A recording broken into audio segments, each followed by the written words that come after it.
Nadie imaginaba que en esta historia ficticia el silencio del palacio se rompería con un estruendo tan potente que, de haber sido real, habría estremecido a toda la monarquía desde sus cimientos, porque lo que estaba a punto de ocurrir no era simplemente una disputa familiar, sino una especie de terremoto emocional en el que Leticia, el rey emérito Juan Carlos I y el siempre polémico Jaime Peñafiel quedaban atrapados en un choque de fuerzas, palabras, recuerdos y heridas acumuladas durante años. Desde el primer instante en que la reina consorte puso un pie en la estancia privada donde todo comenzaría, el aire adquirió un peso extraño, casi eléctrico, como si cada respiración anticipara la tensión que se avecinaba. Ella avanzaba con un paso controlado, elegante, medido, consciente de que cada movimiento, incluso en esta narración imaginaria, podía convertirse en un símbolo de algo mayor que ella misma. La escena no era pública, ni pretendía serlo, pero la sensación de que cada frase pronunciada podría convertirse en una explosión resonante era innegable. Juan Carlos I, en esta recreación narrativa donde los personajes se mueven dentro de una ficción basada en tensiones mediáticas, mantenía una postura rígida, casi desafiante, como si no estuviera dispuesto a conceder ni un gesto de vulnerabilidad. Y, sin embargo, sus ojos delataban un cansancio profundo, un agotamiento que parecía venir de años y años de controversias, juicios mediáticos y sombras alargadas que seguían proyectándose sobre él, incluso cuando oficialmente ya no ocupaba el trono. Leticia inspiró hondo antes de hablar. No era una respiración nerviosa, sino un intento de poner orden en su mente, de canalizar con precisión quirúrgica cada palabra que estaba a punto de lanzar. Sabía que lo que viniera después tendría consecuencias dentro del marco ficticio de esta historia, pero también comprendía que, de alguna manera, representaba el eco de un sentimiento colectivo, el peso de la presión, de la exposición constante, de los juicios públicos emitidos desde cada rincón del país. No había cámaras, no había micrófonos, no había periodistas. Y sin embargo, la presencia invisible de Jaime Peñafiel, no físicamente allí, sino como figura cuya voz había acompañado durante años la vida mediática de Leticia, sobrevolaba la conversación como un testigo implacable, una sombra observadora. Sus palabras, sus columnas, sus opiniones tan a menudo polémicas habían rebotado durante décadas en la imagen pública de la reina consorte. En esta narración, incluso cuando no estaba presente, se sentía su influencia, como si los personajes, por más que quisieran ignorarlo, no pudieran evitar que la opinión de Peñafiel rondara por ese salón silencioso.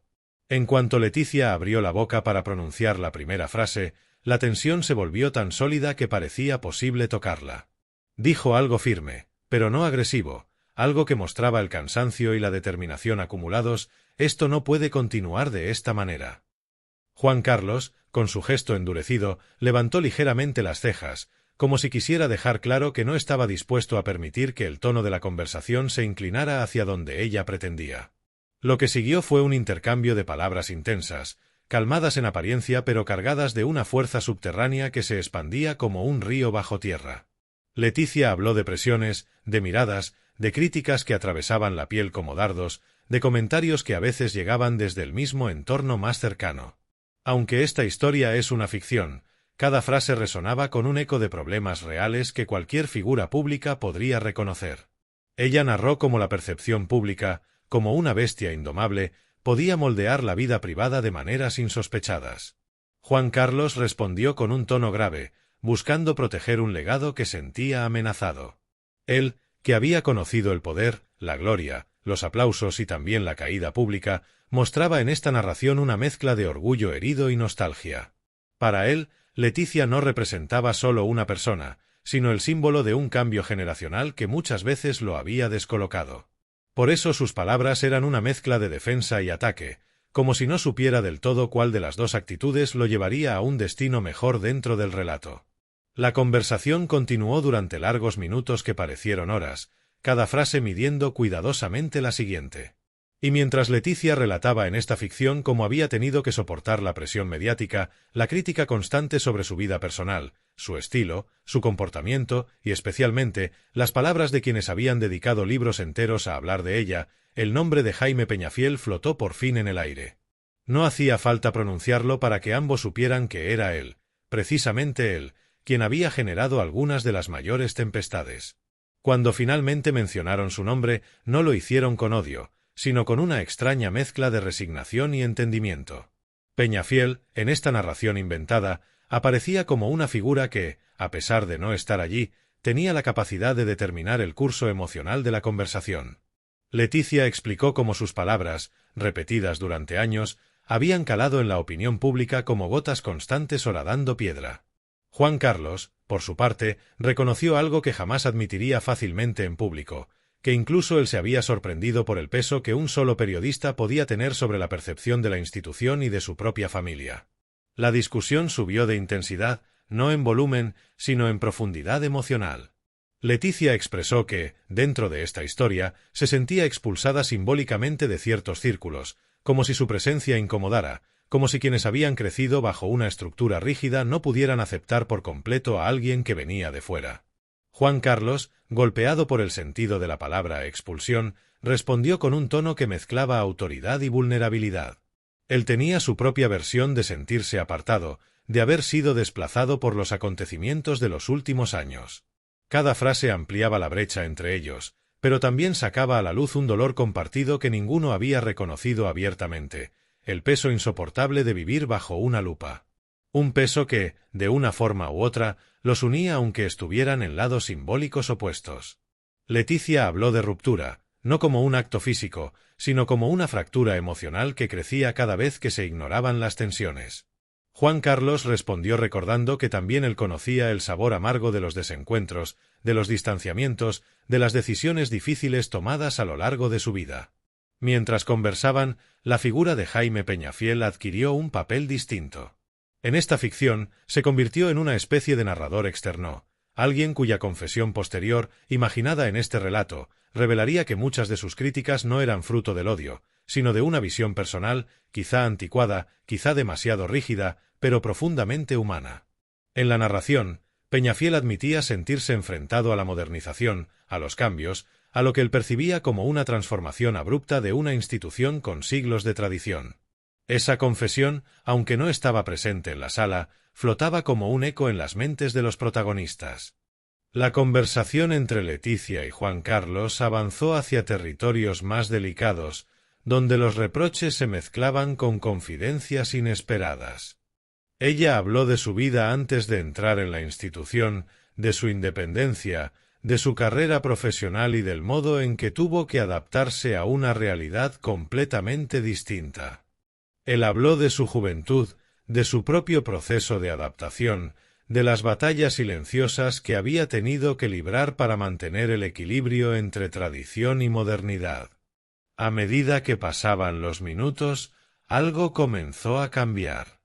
Si bien la tensión seguía siendo palpable, también empezó a surgir una especie de comprensión mutua, como si ambos, desde sus lugares tan distintos, compartieran finalmente un espacio común, el de la vulnerabilidad. Leticia reconoció, en este relato, que muchas veces había sentido que su voz no era escuchada. Juan Carlos admitió que quizá no había sido justo en ciertos momentos, que había permitido que viejas estructuras opacaran la capacidad de ver a la persona detrás del rol.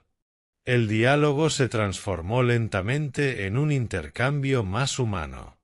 No desaparecieron las diferencias, pero aparecieron matices nuevos, colores que antes no habían querido ver.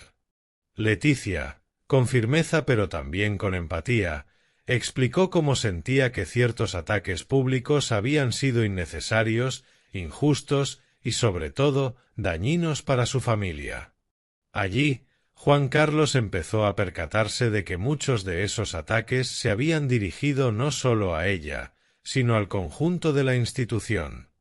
Y así, durante horas ficticias que parecieron eternas, desnudaron ante sí mismos una verdad que durante años había quedado enterrada bajo protocolos, silencios y apariencias. Cuando finalmente el ambiente se calmó, no porque hubieran resuelto todo, sino porque habían logrado escucharse de verdad, ambos se quedaron en silencio. El tipo de silencio que no es hostil, sino reflexivo, el que aparece cuando dos personas que han discutido descubren que, al final, quizá no estaban tan lejos como creían.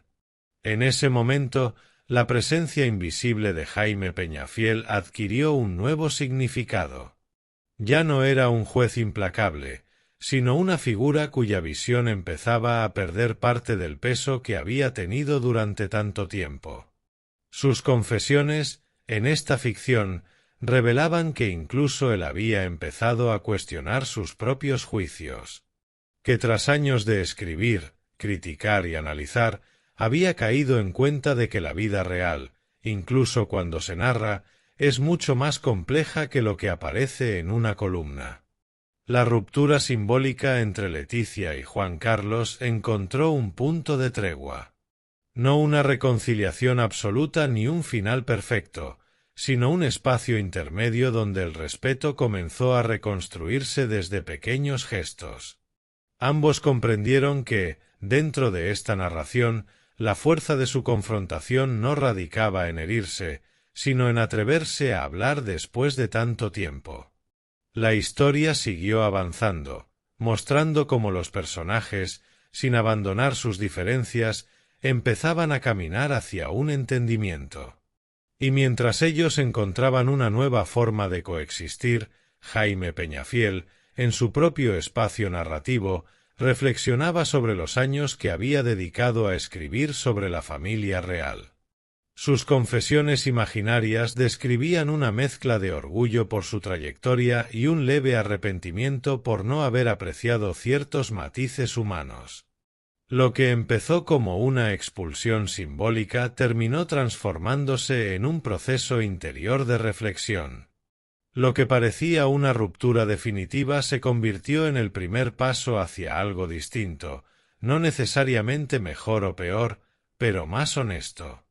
La tensión, aunque seguía latente, había dejado de ser destructiva. Ahora servía como punto de apoyo para construir nuevas formas de relación.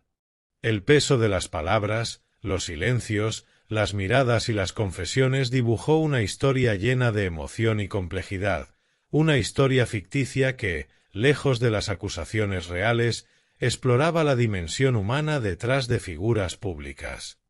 Leticia, Juan Carlos y Jaime Peñafiel, cada uno desde su propia trinchera, terminaron revelando en esta narración que, al final, todos ellos compartían un mismo destino, el de ser observados, juzgados y, aun así, profundamente humanos.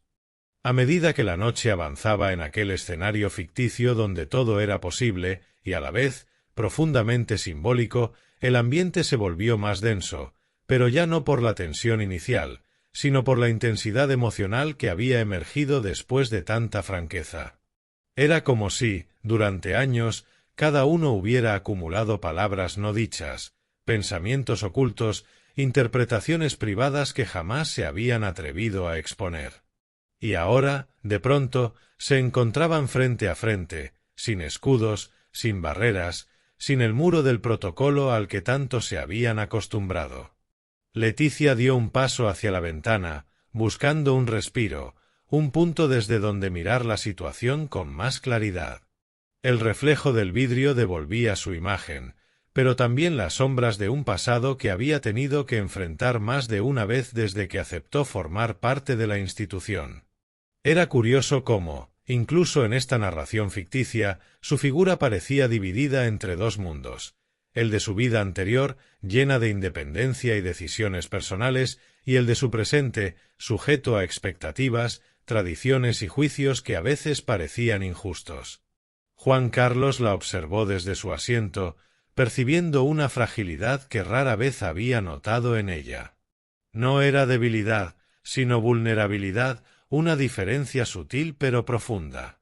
Y quizá por primera vez entendió, aunque fuese brevemente, que las exigencias que se le habían impuesto a ella eran muy distintas de las que él mismo había enfrentado en su juventud.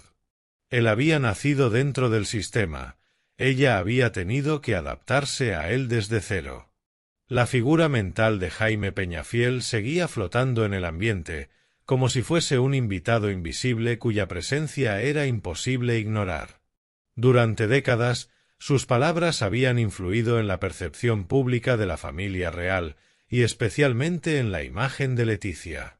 Ahora, en esta historia donde se atrevía a confesar sus propios errores y dudas, su rol se volvía casi paradójico.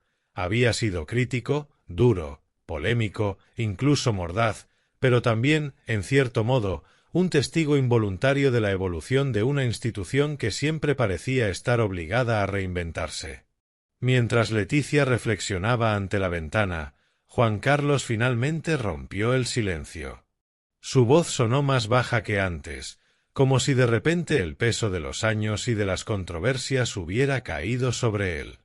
Habló de cómo había sido para él ver su legado envuelto en polémicas, cómo cada decisión, cada paso, cada error del pasado había regresado a él con una fuerza renovada. Confesó, en esta ficción, que había sentido miedo. Miedo a ser olvidado, miedo a ser juzgado solo por sus fallos, miedo a que su figura se convirtiera en una caricatura. Leticia se giró lentamente, sorprendida por aquella sinceridad inesperada. Nunca había visto a Juan Carlos mostrarse tan humano, tan consciente de su propia vulnerabilidad. Durante años, la imagen pública del rey emérito, al menos en esta historia, había sido la de un hombre fuerte, seguro, acostumbrado a controlar la narrativa. Y sin embargo, ahora parecía desnudo ante sus propias palabras. Ella dio unos pasos hacia él, sin prisa, midiendo cada gesto. No era una reina hablando con un rey, ni una nuera con su suegro. Eran dos personas atrapadas en un choque de responsabilidades, presiones y heridas. Y por un momento, esa igualdad silenciosa entre ellos los conectó de una forma que jamás habían experimentado. La conversación tomó un rumbo inesperadamente íntimo. Leticia habló de sus miedos también, de cómo había sentido que su vida se desvanecía entre expectativas ajenas. Le confesó que, en ocasiones, había pensado que nunca sería aceptada del todo, que siempre sería vista como una intrusa, que cada movimiento suyo sería observado con lupa, y que incluso las cosas más triviales, un gesto, un atuendo, una palabra mal interpretada, podían convertirse en un escándalo mediático. Juan Carlos bajó la mirada, quizá por primera vez comprendiendo el impacto real de todo aquello. Reconoció, en voz baja, que tal vez él no había sido lo suficientemente consciente del sufrimiento que todo eso podía causarle a alguien que no había nacido en ese mundo. Admitió que tal vez había permitido que otros, columnistas, comentaristas, figuras de opinión, definieran la percepción que tenía de ella. El nombre de Jaime Peñafiel volvió a aparecer, esta vez no como una amenaza o una sombra crítica, sino como un punto de inflexión. Ambos reconocieron que, aunque sus opiniones habían marcado la narrativa pública, también era cierto que cada uno de ellos había permitido, de alguna manera, que esa voz externa se colara en su relación. Y eso, más que las críticas en sí, había sido lo que realmente había provocado fracturas. La escena cambió cuando Leticia decidió sentarse frente a Juan Carlos. La distancia física entre ellos se redujo, y la emocional empezó a deshacerse lentamente. Hablaron de Felipe, de cómo él había tratado siempre de mantener la paz, de equilibrar entre el respeto a su padre y el apoyo incondicional a su esposa. Ambos coincidieron en que, en esta narración, Felipe había sido el más afectado por los desencuentros entre ellos, cargando con un peso que no merecía. La conversación se volvió cada vez más profunda. Leticia compartió detalles de su vida antes de la coronación, anécdotas que Juan Carlos jamás había escuchado. Le habló de su visión del mundo, de su deseo de modernizar la institución desde dentro, de su lucha constante por representar a un país que cambiaba a gran velocidad. Él, por su parte, habló de los años más duros de su reinado, de decisiones difíciles que aún lo perseguían, de la soledad que a veces se escondía detrás de la corona. Las horas pasaron sin que ninguno de los dos lo notara. La tensión inicial se había transformado en complicidad silenciosa, en un terreno común donde por fin podían mirarse sin reservas. No habían resuelto todo, pero habían abierto una puerta que llevaba demasiado tiempo cerrada. Mientras la conversación llegaba a una pausa natural, un pensamiento cruzó la mente de Leticia. La ruptura de la que tanto se había hablado en medios, y que en esta historia se volvía simbólica, no tenía por qué ser definitiva. Quizá la verdadera ruptura no era entre ellos, sino entre la imagen pública y la realidad humana que ambos representaban. Juan Carlos, casi como si hubiera leído su mente, suspiró y dijo que tal vez era hora de dejar atrás viejos rencores, que tal vez era hora de comenzar a reconstruir, aunque fuese poco a poco. Leticia asintió, consciente de que ese pequeño avance significaba más de lo que cualquiera podría imaginar. Y entonces, como si el destino ficticio quisiera agregar un último giro narrativo, la confesión imaginaria de Jaime Peñafiel apareció en la escena como una especie de epílogo flotante.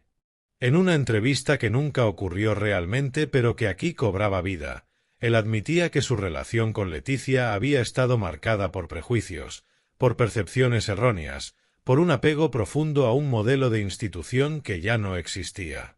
Confesaba que, con el paso de los años, había empezado a comprender que su crítica constante quizá había sido demasiado dura, demasiado personal, demasiado centrada en un ideal que él mismo ya no sabía si seguía vigente. Esa confesión, aunque no cambiaba el pasado, ofrecía una pequeña luz hacia el futuro. Leticia y Juan Carlos, cada uno a su manera, entendieron que no podían controlar lo que otros dijeran sobre ellos, pero sí podían controlar cómo respondían a ello. Y así, en aquella noche interminable dentro de esta narración, dieron el primer paso hacia algo distinto. No una reconciliación perfecta, ni un acuerdo completo, pero sí un reconocimiento mutuo. Un inicio. Una tregua. Algo que, por primera vez en mucho tiempo, se sentía real.